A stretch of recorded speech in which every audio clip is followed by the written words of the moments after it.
This is ANN News Brief. It appears Zimbabwe is not yet over with sanctions, even after organizing a march in the capital Harare last week in protest to decry American government sanctions.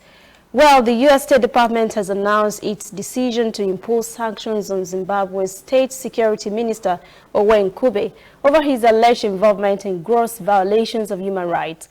The U.S. State Department said on Friday it had credible information on Kube's role in state-sanctioned violence against peaceful protesters and civil society, as well as against labor leaders and members of the opposition leaders in Zimbabwe. The U.S. Secretary of State Mike Pompeo tweeted about the decision, saying that Washington was troubled by the Zimbabwean government's use of state-sanctioned violence against protesters, opposition leaders, and labor leaders. Pompeo says clampdown in Zimbabwe must end now, and those responsible for human rights violations must be held accountable.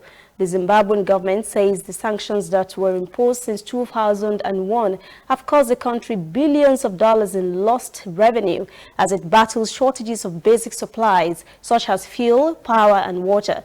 The country's government has also condemned the U.S. decision to slap sanctions on its minister. Egyptian President Abdel Fattah al-Sisi has issued a decree to extend already imposed state of emergency in the country for another 3 months, starting from this week, October 27th.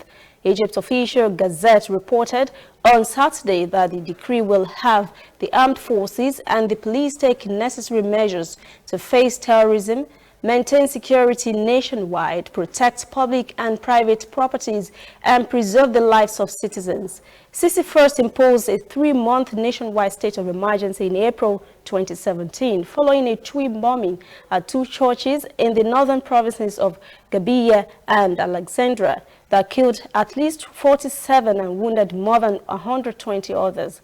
Egypt has been facing a wave of terror activities that has killed hundreds of policemen, soldiers, and civilians, mostly claimed by a Sinai-based group affiliated with the Islamic State terrorist organization. Under the Egyptian constitution, presidential decisions to renew the state of emergency must be approved by the country's parliament.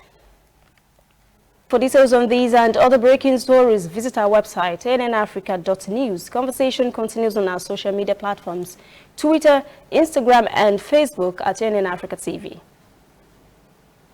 I'm Lucy Ademi.